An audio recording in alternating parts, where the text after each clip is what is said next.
Good afternoon, citizens of Post 4. Instead of being able to do a town hall meeting like we usually would like to do, but with the COVID pandemic, I'd like to just give you some updates, what's going on in Post 4, and get some things out there so y'all can see what we're working on.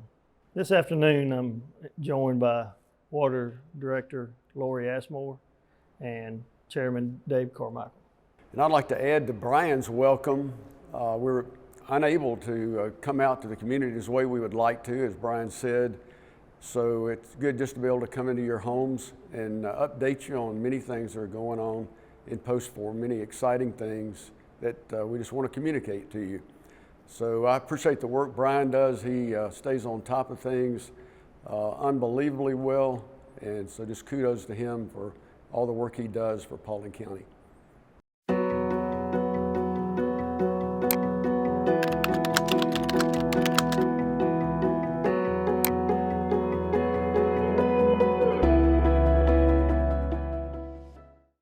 Laurie, could you tell us and give us a little information with the Richland Creek Reservoir being one of the largest projects that we've had in this county so far?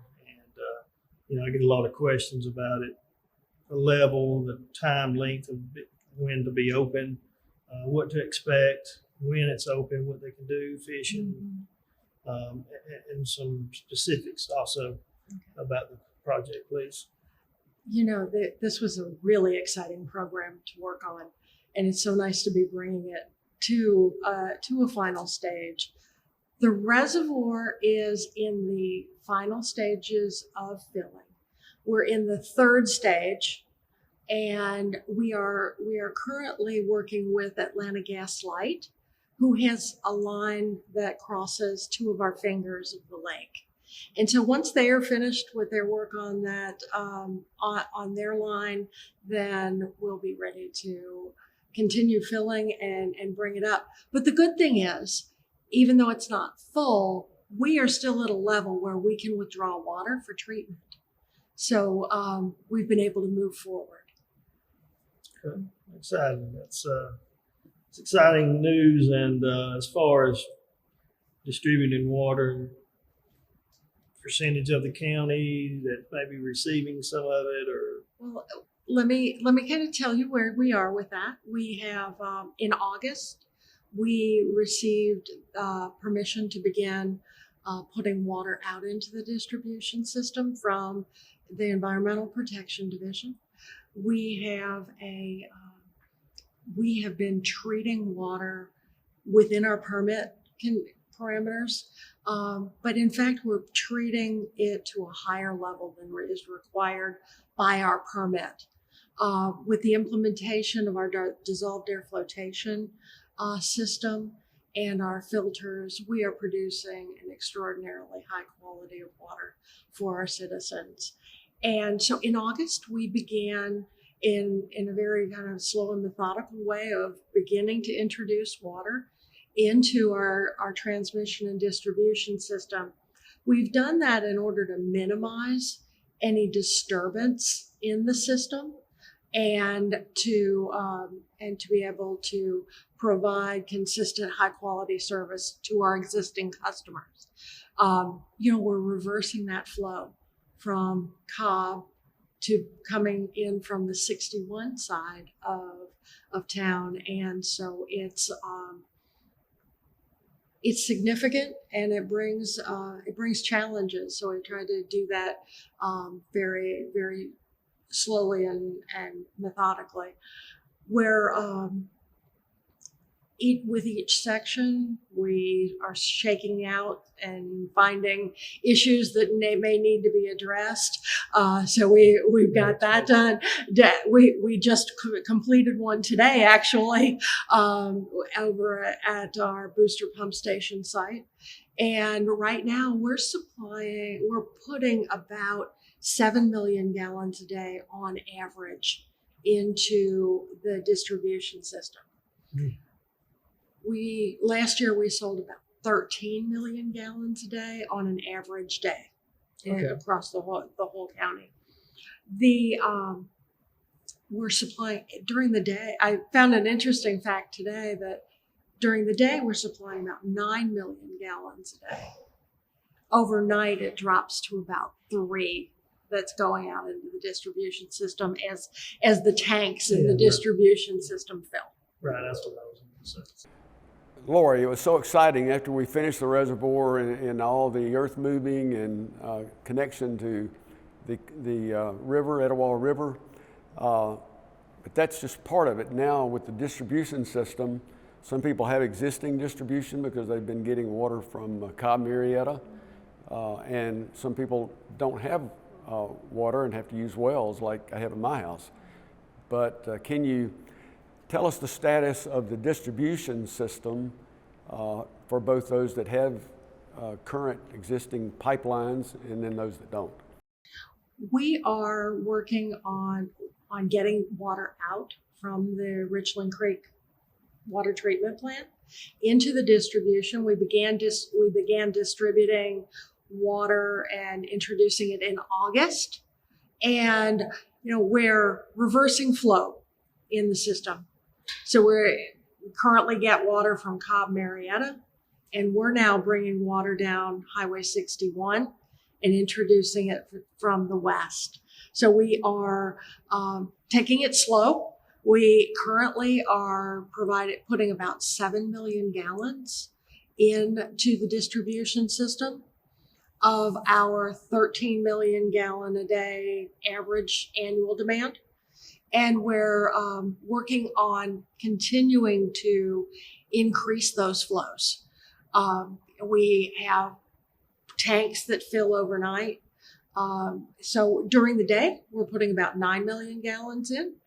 During the nighttime, about 3 million gallons a day for an average of about 7. We initially began serving our customers in the 278 corridor, and the water continued to spread from there. This year, we're working to maximize what we can put out of our 18 million gallon a day plant. But we have distribution limitations, and we are going to, most of our projections show that we'll be able to deliver between 10 and 12 million gallons a day. So we're working with the system to start continuing to increase the flow coming out of those pumps and get that water out.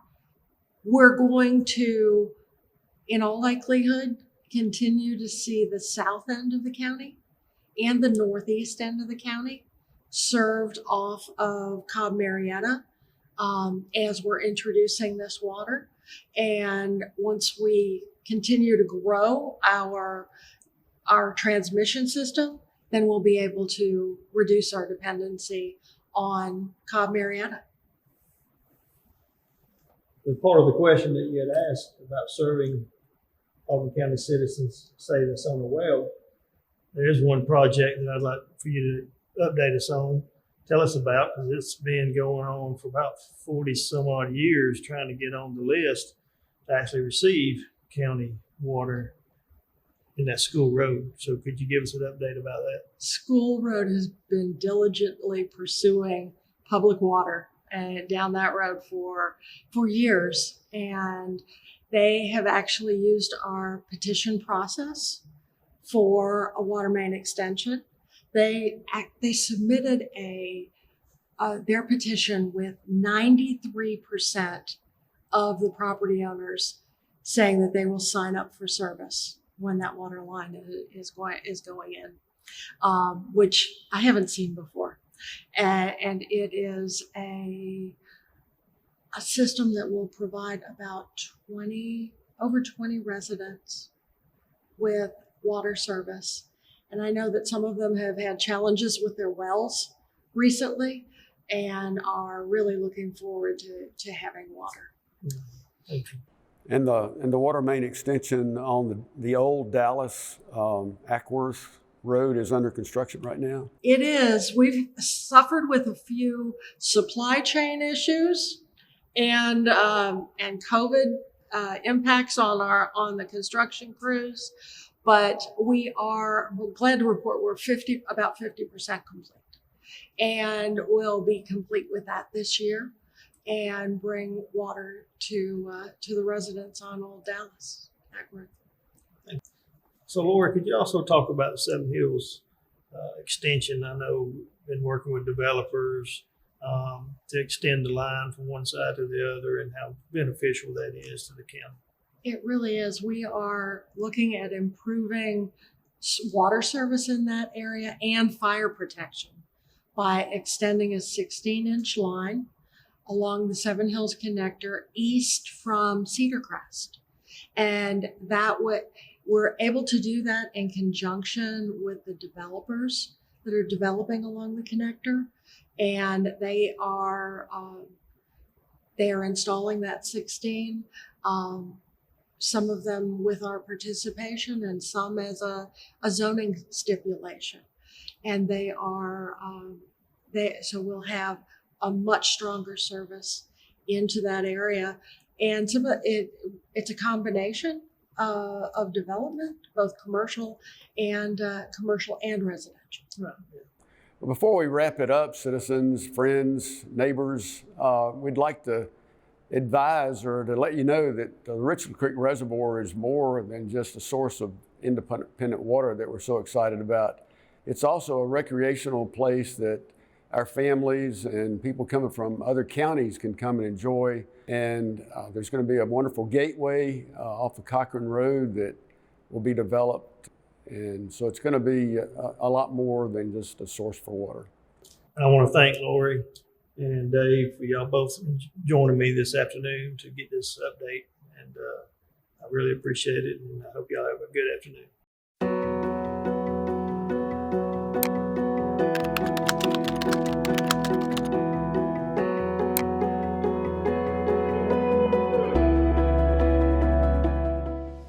So this afternoon, sitting here with Chairman Dave Carmichael, and also Director of DOT George Jones.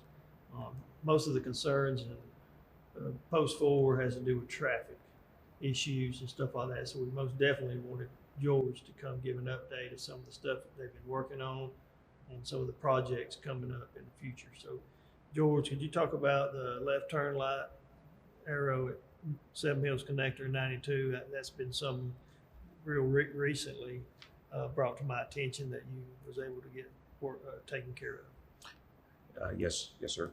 The intersection of 92, Old Stylesboro Road, Seven Hills Connector, there was left turn phasing on two approaches of the intersection, on the southbound approach, 92 southbound, and also on the Seven Hills Connector, the eastbound approach. There was not left turn phasing on two of the approaches, the northbound approach on 92 and the Old Stylesboro approach.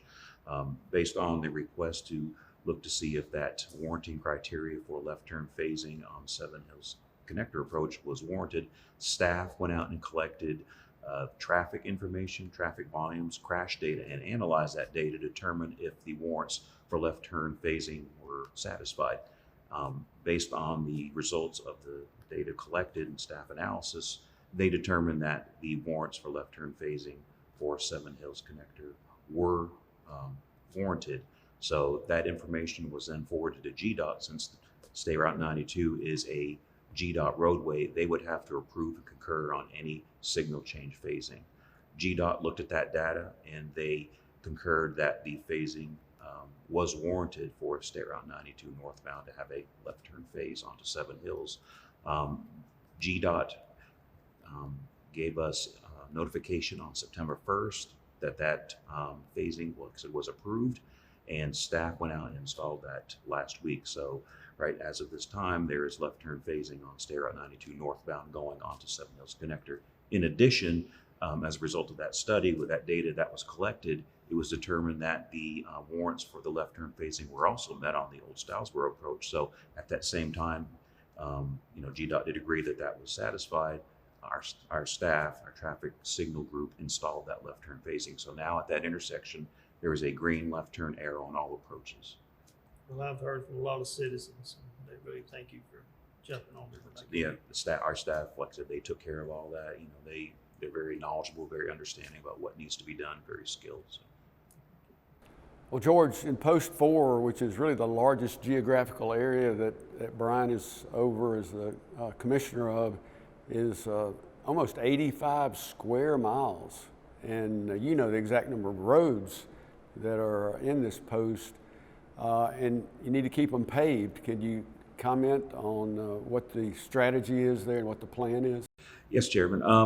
You know, typically what we do as a county, we try to pave a 20-year life cycle on roads. So subdivisions, they can go a little bit longer, but other roads, let's say very busy collector arterial roads, they don't last as long due to the amount of truck traffic that's on them. In Post 4 this year, I believe there is 83 roads being resurfaced. Dallas Ackworth, a through roadway, which is also in Post 1, you know, that is on the resurfacing list. That paving is scheduled to be done, I believe, at least started within the next 2 weeks. It will be done before the end of the year. Regarding subdivision streets, I believe there are 82 subdivision streets that are going to be resurfaced in Post 4 this year. That work is supposed to be completed by October 31st. A lot of the streets have been done. Some are still in the process of being resurfaced at this time or will be resurfaced. And George, talking about projects, let's talk about one of the largest ones that's about to take away. We just have voted on a few weeks ago. And that's the Seven Hills Boulevard widening project. That's going to impact a bunch of citizens. Yes, And there's a lot of questions on how that's going to look, how it's going to time frame and stuff like that. Could you please talk about that? Certainly, yeah. The Seven Hills Widening project extends from the north end of the bridge over Little Pumpkin Vine Creek to Cedar Crest Road. It's going to be designed as a 4-lane roadway with a raised center median along with a dual-lane roundabout at the intersection of Seven Hills, Blackberry Run Drive, Bentleaf Drive. There is a lot of traffic on, you know, Seven Hills Boulevard, and that's why this project is needed to accommodate the current and then the future traffic that's going to be utilizing this roadway. Counts taken in June of this year indicated there was 15,000 vehicles per day on Seven Hills just south of Cedar Crest Road. So with the anticipated growth, and again, this was kind of thought of originally, you know, when this road was being developed and designed, you know, Temco, who was the original developer of Seven Hills, they coordinated with the county to build the roadway at that time, but also provided substantial and additional right-of-way to accommodate a future 4-lane roadway in this area when it was ready. So what time start time and end time for the project are we looking at dates? It's a 24-month project. So the notice to proceed was actually issued yesterday for this project. So it's 24 months from that time. Again, we'll have to take into account bad weather, rain days, any utility delays. The contractor does have the ability to ask for additional time if there are circumstances that they could not do their work, but it's a 24-month time frame to do all.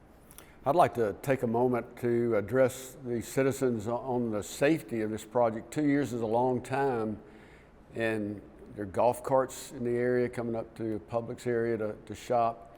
So just please ask you to slow down.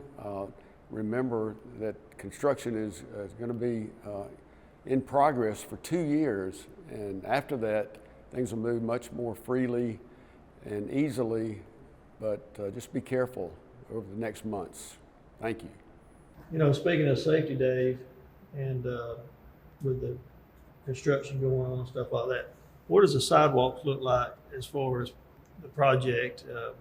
Both sides of the road, or to where and to where? Could you give us an update? Certainly. Yeah, this project will add sidewalks on both sides of the project limit. So it'll be, like I said, from the bridge itself all the way to Cedar Crest. There'll be 8-foot sidewalks on both sides of the road, wide enough to accommodate golf carts. So yes, we're very excited about that. As you know, the current roadway has a sidewalk only on one side of the road. Now, is the sidewalks out there now currently 8 feet wide, or? In various sections, I believe on this section it is 8 feet wide. As you go deeper in, I'm not sure. But. Okay. One of the things that's interested me, George, and you and I talking about this project, is the storage of cars. It's going to be changed from one storage lane, or I guess most people understand it as a turn lane, to turn north onto Cedar Crest.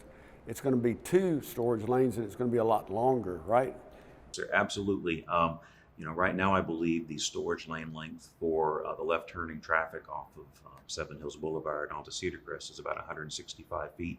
This project will have a total of 500 feet of storage length, and that's needed just because of the amount of cars that are turning off of Seven Hills left onto Cedar Crest.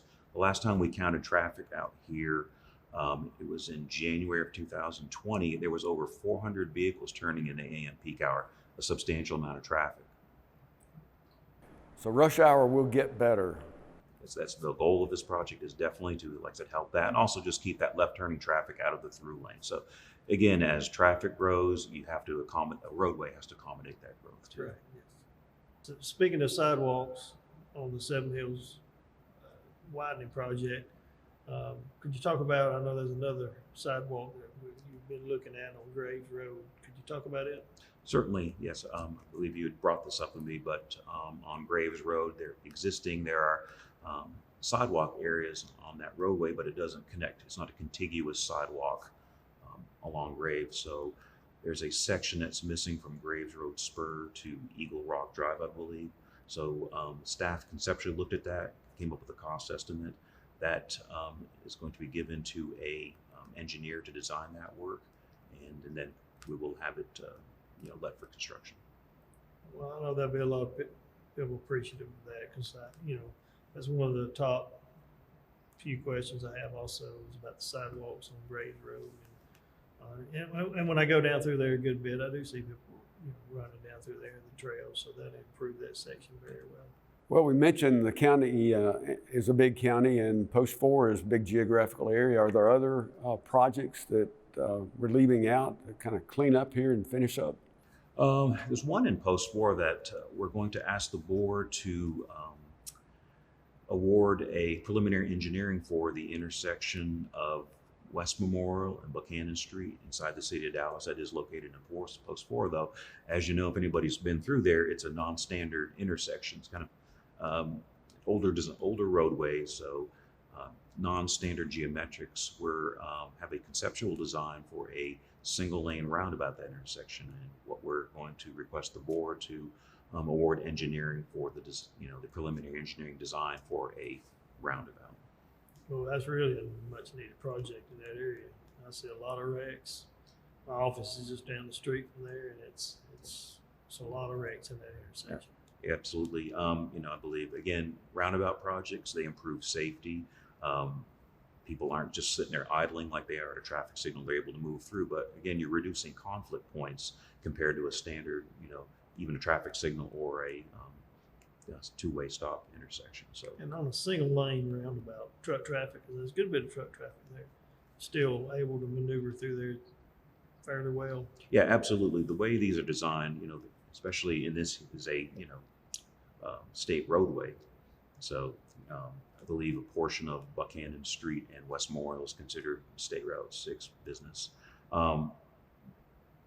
The road itself and the traffic circle we designed to accommodate large trucks going through there. There'll be a raised circular island, so trucks, if they are oversized, they will able to mount up on that ramp and then drive through there. Again, it slows people down, but it doesn't prohibit anybody from going through there. George, 92 has been underway in the Cobb County part of Highway 92, but fortunately we're going to begin the next section of it coming into Paulding County, and we're interested in you describing what that's going to be like and when it's going to happen. Yes, absolutely, Chairman. This Highway 92 is a GDOT roadway, and this project is a GDOT managed and funded project. It's a 4-lane roadway from Old Burnt Hickory Road, which will be a roundabout intersection, all the way to the Cobb County line, Pickett's Mill Place. That project has actually been moved up to have a construction let date of March 2022. So again, GDOT understands the importance. I know the board also understands the importance of this roadway and the need to get it constructed. Which a project such as 92 maybe will help change direction and flow on Cedar Crest, which could help potentially the way traffic moves on Cedar Crest. Absolutely. Once it's constructed, it'll give people that option to go on a roadway with that's less congested, again, because 4 lanes of traffic obviously move traffic much quicker generally than 2 lanes. Besides just roads, could you talk about there's a project on the Silver Comet Trail that we have going right now that will help a bunch of people to get on and off the trail, use the trail more, which is very liked upon in Baldwin County. A 15-space parking lot is designed for this particular project. It'll include sidewalk and some fencing. So this project is currently underway. It's supposed to be finished by the end of the year. And again, I believe this will help with additional parking for folks who want to utilize the Silver Comet Trail but want to go on the west part of the county to get there. And not too far away from this trailhead, I guess you'd have to go as the crow flies to get over to Shoals Falls. Is a new parking lot and new fencing, and I was out there a couple of Sundays ago, and I thought it looked finished. Well, thank you. Yes, Chairman. Again, this was a project that was, the engineering and construction was managed by the DOT. It was funded by the Parks and Recreation SPLOST.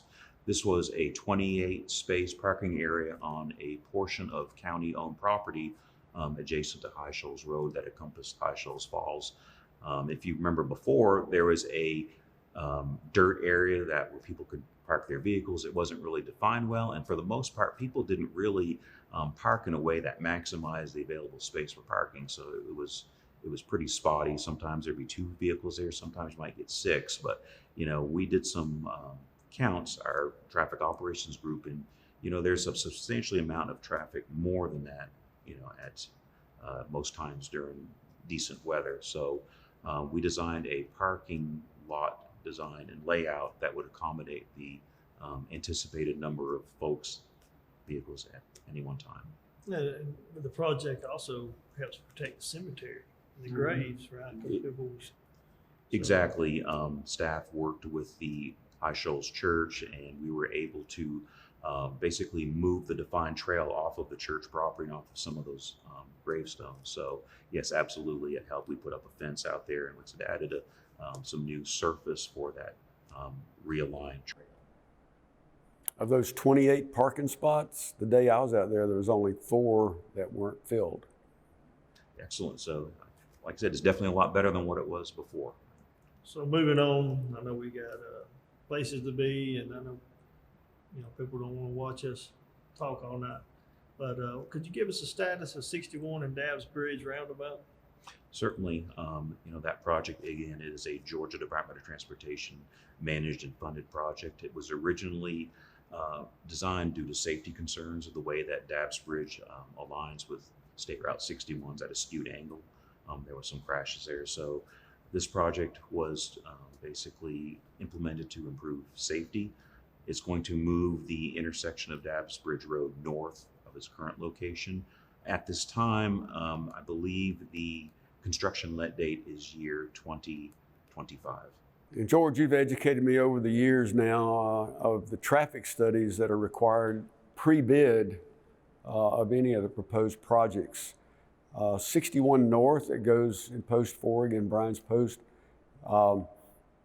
has been looked at. Does it meet the requirements yet for widening? At this time, I don't believe there's any widening planned in the short range 5-year work program or the long range program. There is a widening project on State Route 61 south of Dallas, south of 278. It goes from Dallas Nebo Road to 278. That is designed as a 4-lane roadway with a raised center median. I believe the let date at this time for construction is year 2025 also. Speaking of different intersections and stuff like that, one big intersection I know is realignment of some roads and stuff like that. Can we talk about Frey Road and how Dallas Acworth? Certainly. Yeah, that project is currently ongoing. It is a project to reduce the crest of the hill at that intersection, and also realign Frey Road and Mount Tabor Church Road so they intersect opposite each other. There's been some crashes over the years. It's an old state highway.